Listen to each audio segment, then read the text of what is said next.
Alors, une nouvelle vidéo aujourd'hui pour une nouvelle notion fondamentale de ce chapitre, la guerre d'anéantissement.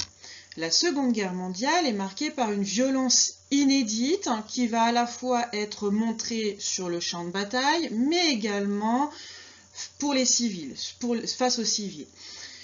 La Seconde Guerre mondiale est vraiment une guerre d'anéantissement, des termes qui sont utilisés directement par Hitler, l'objectif étant de faire en sorte que l'ennemi ne puisse pas du tout se relever, faire en sorte que toute forme de résistance soit balayée. L'ennemi ne doit pas se relever, ne doit pas avoir les capacités matérielles et humaines de pouvoir se relever et d'affronter à nouveau le pays qui se présente comme étant la puissance dominatrice.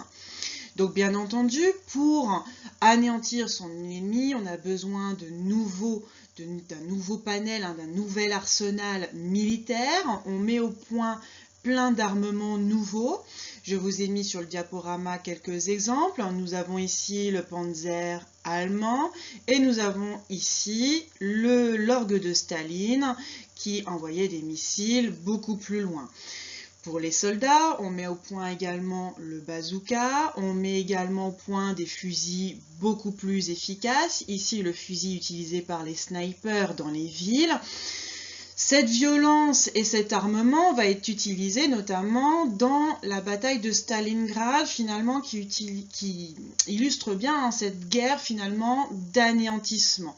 Ni les Allemands, ni les Soviétiques qui s'affrontent dans cette bataille de septembre 1942 à février 1943 ne veulent lâcher. L'objectif est vraiment d'anéantir l'ennemi parce qu'il faut finalement préserver sa vision du monde, son opinion politique. Pour les Allemands, il s'agit de défendre la supériorité de la race aryenne.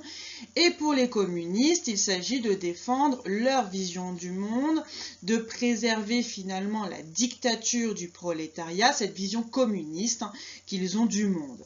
Chacun défend vraiment sa culture, sa vision du monde. Et personne, ni l'un ni l'autre, ne veut lâcher.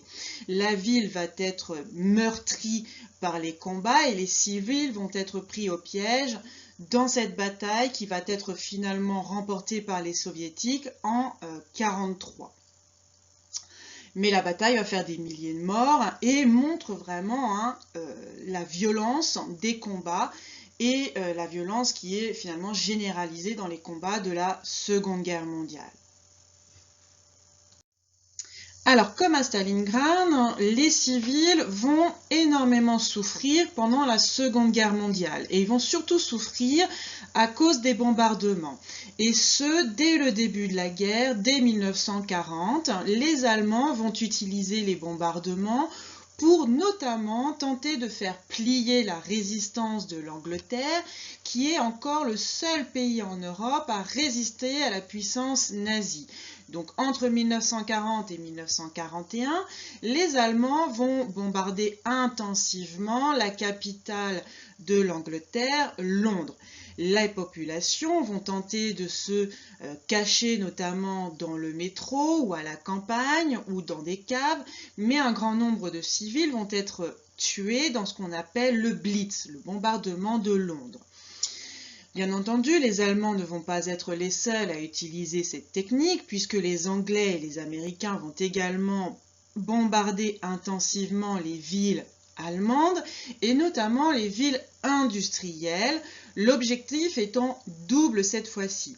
L'objectif premier est bien entendu d'atteindre la capacité industrielle allemande et faire en sorte qu'ils produisent beaucoup moins d'armement et donc qu'ils soient en retard pour armer leurs soldats, mais également pour miner le moral de la population allemande et que ceux-ci défendent moins, adhèrent moins à la politique nazie du Reich. Donc un grand nombre de cités allemandes de la Ruhr, comme Dresde ou Nuremberg, vont être complètement pilonnées, ravagées par ces bombardements. De même, les Américains vont bombarder également des barrages de la Ruhr, ce qui va bien entendu engendrer beaucoup de morts chez les civils, puisque ces barrages vont lâcher une très grande quantité d'eau sur les villes de la Ruhr et des villages entiers vont être noyés sous les eaux. Le bombardement peut-être le plus célèbre et celui qui fera le plus de victimes est celui, bien entendu, des villes japonaises à la fin de la guerre, le 6 et 9 août 1945, lorsque les États-Unis bombardent les villes d'Hiroshima et de Nagasaki. Donc ces bombardements intensifs vont bien entendu cibler en priorité les civils qui vont être les premières victimes finalement, plus que les soldats, des atrocités de la Seconde Guerre mondiale. Donc la Seconde Guerre mondiale avait véritablement été le théâtre d'une violence inédite, aussi bien contre les soldats que contre les civils. L'objectif était véritablement d'anéantir son ennemi, cet ennemi qui n'était même plus présenté comme un être humain au travers de la propagande. On a plusieurs exemples sur ce diaporama. Ici, vous avez la photographie des camps de prisonniers japonais où les Japonais laissaient mourir à petit feu leurs prisonniers. Nous avons également des photographies prises par les GI américains où l'on voit les corps des soldats japonais qui sont déshonorés. Les soldats japonais ont été scalpés par les GI. Les Japonais ont également commis des atrocités sur la population coréenne, utilisant les femmes coréennes comme prostituées pour leurs soldats, ce qu'ils appelaient les femmes de réconfort, représentées sur sur cette illustration. Et nous avons également les soldats nazis qui ont commis des atrocités sur certains villages, notamment au moment des débarquements des soldats américains sur le sol français. Les SS ont notamment détruit le célèbre village d'Oradour sur Glane, dont toute la population, hommes, femmes et enfants français, ont été tués par ces SS.